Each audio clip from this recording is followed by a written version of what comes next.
Boa tarde a todos, obrigada por terem vindo, espero que gostem dessa sessão. A intenção foi realmente de vos trazer um tema que eu sei que interessa a muita gente e aos presentes, certamente,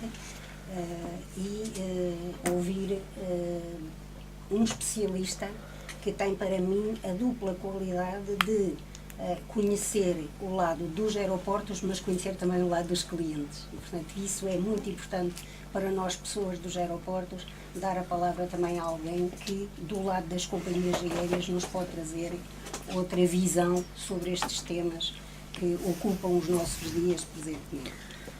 A estrutura desta conferência está pensada a ser da seguinte maneira. Eu vou fazer uma breve apresentação do currículo do Dr. Andreas Krause. De seguida, vou fazer também uma introdução ao negócio aeroportuário, enfim, não é ao tema dos sistemas aeroportuários propriamente ditos, que isso é com o Dr. Andreas Krause, mas, em todo o caso, para introduzir o tema, dar-vos aqui alguns números, porque eu gosto mais dos números do que das convicções. Os números ilustram melhor o negócio e, portanto, dar-vos alguns números sobre o que é hoje um negócio aeroportuário em todo o mundo, para nós termos realmente uma visão alargada destas questões. E, portanto, essa vai ser a minha participação. De seguida, o Dr. Andreas Krause fará a sua própria apresentação e, no final, como é hábito, teremos o tempo que for necessário para satisfazer também as vossas dúvidas, as questões que entendam colocar. Naturalmente que a apresentação do Dr. Andreas Krause é em inglês, mas penso que isso também não constituirá problema para os presentes e as questões deveriam ser dirigidas também em inglês. Se houver alguma dificuldade, há aqui quem possa ajudar a traduzir. Assim sendo, about the very, very rich curriculum of Dr. Andreas Krause. He serves as associated partner and holds responsibility for Lufthansa Consulting European business. He has a sound expertise in the areas of airline and airport strategy definition. So, as I said previously, is one of the important contexts. In 2000, Andreas started to work at the Lufthansa Consulting Airport Management Center of Competence, and in 2001 he completed the Airport System Strategic Planning and Detailed Design course at the Massachusetts Institute of Technology in the United States. Andreas also acted as a project manager of numerous business development projects for airports, such as Cologne, Bonn, Hamburg, Belo Horizonte and Moscow, as well as airlines, for instance, El Al, Royal, Jordanian, Transaero and Philippine Airlines around the world. He is a graduate of Cologne University in Germany and earned degrees in both business management and economic geography. In addition to that, he earned his PhD and continues to contribute to scientific conferences and publications on the aviation strategy topics. I hope this is the most important part of your curriculum. I don't know if you want to definitely. Something. No, is okay? that's more than enough. More than enough. Portanto, de seguida eu vou para vos mostrar então como prometi os números sobre os aeroportos.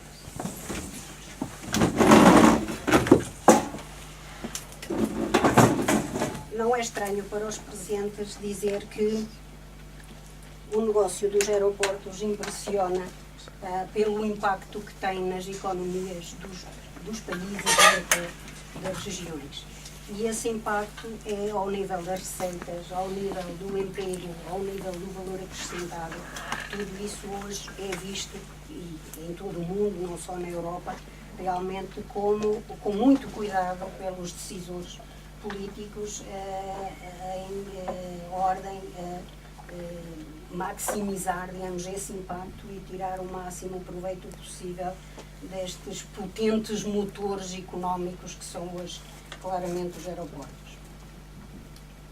Assim sendo, A primeira dimensão que eu vos quero mostrar é realmente das receitas da indústria. A base destes dados, como podem ver, é a ACI, que é a Associação dos Aeroportos, que faz anualmente um Economic Survey. Estes dados são os 2011, que são os últimos disponíveis. E, portanto, as regiões que estão criadas são África, Ásia Pacífico, Europa, América Latina e Caraíbas, não é? O Médio Oriente. Portanto, há aqui um ou outro dado que falta, porque isto é obtido com base em questionários, e depois os valores globais, não é? Portanto, podem ver por aqui, efetivamente, os valores significativos de milhões de US dólares, não é? Isto, como é para todo o mundo, está feito nessa base, e mais do que o total, eu gostaria de chamar a vossa atenção para a repartição entre a origem aeronáutica e não aeronáutica destes proveitos. O que é que isto quer dizer? Como se pode ver ali pela terceira coluna a contar aqui da esquerda, nomeadamente na Europa, né? Se olharmos para a linha da Europa, 45% das receitas, na Ásia Pacífica ainda é mais, mas enfim, a realidade europeia que nos interessa olhar, 45% das receitas já são não aeronáuticas, ou seja, não têm origem nem nos passageiros, nem nos aviões. Portanto, são todas as outras receitas que os aeroportos souberam, ao longo dos últimos anos, criar e desenvolver essas fontes de receita, que lhes permitem hoje fazer investimento, não só cobrar taxas mais baixas, apesar do constante protesto das companhias aéreas de que as taxas ainda são altas, mesmo assim é possível hoje cobrar taxas mais baixas e fazer investimentos com base em receitas que são da publicidade, dos parques de estacionamento, das lojas de retalho, restaurantes, etc., que existem nas aerogás. Portanto, todas essas origens, o imobiliário com um peso crescente, todas essas origens estão a contribuir para um peso significativo no total dos proveitos e, portanto, tem permitido aos aeroportos ter uma economia muito mais saudável e ter o tal impacto, porque essas atividades interagem muito também com as regiões e, portanto, ter o tal impacto regional que eu falei anteriormente. Portanto, isto visto graficamente demonstra exatamente aquilo que eu acabei de dizer. A verde temos aquilo que são os proveitos ditos aeronáuticos, em que os passageiros representam 26% e as aeronaves só já são cobrados 18%. Portanto, há aqui também um movimento de transação do que é cobrado aos passageiros, tem vindo a crescer proporcionalmente ao que é cobrado às companhias aéreas, diretamente, não é? Que elas têm que pagar, que é o que diz respeito às aeronaves, não é? Depois há também ainda os alugueres e ao handling, não é? Completam, portanto, todo este verde que é a área aeronáutica.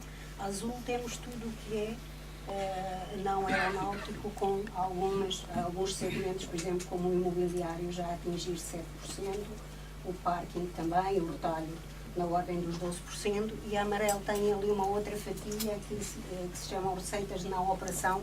Isto tem a ver com as receitas que os aeroportos também, muitos deles já estão a conseguir angariar com base em projetos de consultoria, de gestão de outros aeroportos, etc. Portanto, é uma terceira fatia que tende a crescer também e que é desigual. Há aeroportos que andam neste negócio há muitos anos, outros estão agora mais a lançar-se nessas áreas, mas também em termos globais já tem uma representação já com significado da ordem dos 7%. Uma outra linha da dimensão económica tem a ver com a estrutura de custos, onde é que os aeroportos gastam mais dinheiro, pois claramente ali nos recursos humanos, não é? É pessoal qualificado, a maior parte, embora não seja em grandes quantidades, mas é pessoal altamente qualificado. Depois há serviços que têm de ser contratados, há manutenção, etc. Portanto, há todo um conjunto de outros custos, mas claramente o pessoal tem ali um peso significativo. Em termos de emprego, estes dados são do ano anterior, porque o último survey, efetivamente, assim não trouxe os dados de emprego, mas, portanto, em termos de emprego também podemos ver os números que são impressivos. Pelas diversas regiões, logicamente aqui há regiões com muito maior desenvolvimento, é fácil de entender, onde o transporte aéreo está já muito mais desenvolvido, não é? Como é a Europa, desculpa, está ali uma grande, agora é que eu estou a ver, e também a Ásia-Pacífico atualmente em grande desenvolvimento. Aqui está separado aquilo que são os trabalhadores do operador aeroportuário, portanto, da entidade que gera os aeroportos, é a primeira coluna, são os 373 mil, e aquilo que são os trabalhadores do conjunto das outras entidades que exercem a sua atividade nos aeroportos. Portanto, e que é muitíssimo mais elevado. Portanto, todas as entidades que vão dos serviços públicos, ao handling, o pessoal da carga, etc., todas essas entidades que exercem a sua atividade no aeroporto representam um número de postos de trabalho muito mais significativo do que o do próprio gestor aeroportuário, correspondendo ao tal desenvolvimento que eu falei anteriormente, as próprias companhias aéreas, etc. Uma nota ainda para vos dizer que se considera que relacionados com a atividade aviação, portanto com a atividade do aeroporto, ainda existirão um número que é o dobro daquele que está ali na coluna da direita, aproximadamente, de pessoas que trabalham relacionados com esta atividade, mas não trabalham no aeroporto. Fora do aeroporto, desenvolvem também atividades relacionadas aqui já mais indiretamente com o negócio de aviação, mas, portanto, podemos falar, nesse caso, de cerca de 8 mil milhões de pessoas a trabalhar neste negócio. É disso que estamos a falar. Portanto, é o que se diz ali naquela nota. Os investimentos, que são outra realidade dos aeroportos, aqui há uma nota para vos dizer que, como aqui está, estes investimentos, uns em curso, outros realizados e outros previstos ainda, tem a ver unicamente com acréscimos de capacidade, de expansão de aeroportos. Não é construção de aeroportos novos. E aqui nos dados, estes dados são manifestamente curtos, porque, como se diz na outra nota, apenas inclui dois aeroportos da China, não é? E a realidade chinesa está em grande desenvolvimento. Mas, portanto, como podem ver, é uma constante. Todos os anos os montantes de investimento nos aeroportos são muito significativos e isso é a tal realidade que só é possível manter porque se encontraram outras fontes de financiamento. Fazer os passageiros ou as companhias aéreas pagar diretamente todos estes investimentos, julgo que seria qualquer coisa impraticável ou iria provocar um impacto total no custo das viagens que reverteria um pouco, provavelmente, um pouco do crescimento. Agora, apenas um relance muito rápido sobre o que é o setor do transporte aéreo na economia portuguesa. Isto baseado num estudo que o INAC fez em 2008 com dados de 2007, portanto, com base em inquéritos que fez a todas as empresas ligadas ao setor. Fez um estudo, que aliás está disponível no site do INAC, qualquer pessoa pode descarregar e que nos dá uma série de dimensões. Eu para aqui trouxe apenas duas, não é? Portanto, os efeitos totais sobre a economia, em termos de produção, das remunerações que são distribuídas, do valor acrescentado, dos impostos, do PIB e do emprego, não é?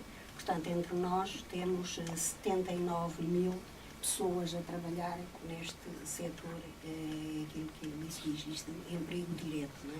Portanto, os aeroportos, o transporte aéreo, o trabalho aéreo, a aviação executiva, portanto, todas as áreas, inclusive a própria entidade reguladora está aqui representada também e, portanto, os números são estes que aqui estão e têm já significado na nossa realidade económica, sobretudo porque, felizmente, tendem a crescer ou pelo menos estão estabilizados. Não é? Nós não podemos, pelo menos até agora, e desejamos que não aconteça, pensar que a crise nos afetou grandemente. Não é verdade, porque graças à relação deste setor com muito exposto ao exterior e não só à Europa, porque na Europa nota-se realmente algum decréscimo, mas como a exposição é para outros mercados, nomeadamente mercados emergentes, que continuam a crescer, portanto, ainda não sentimos, e espero que isso já não venha a acontecer, grande impacto. A última referência é então para vos mostrar o peso deste setor agora nas exportações. Desde logo na balança de bens e serviços e mais impressivo ainda na balança só de serviços, que representava, portanto, como se já disse, são dados de 2007, 17,44% das exportações de serviços era só o transporte aéreo. Logicamente que aqui o papel fundamental é o da TAP, não é? Portanto, ali o transporte aéreo não é só a TAP, mas a TAP é mais significativa, logicamente, com 10,31% de contributo. Depois a navegação aérea, os outros com contributo, mas curiosamente um número que me impressionou é o da aviação executiva. Também ali com um contributo não despiciando já para as exportações, o que é também bastante interessante. Portanto, eram estes números que eu tinha para partilhar com vocês e para vos dizer que este realmente é um setor muito gratificante para se trabalhar. Agora, a estrela não sou eu, é o Dr. Andreas Krause, sou Andreas da Flores Isel.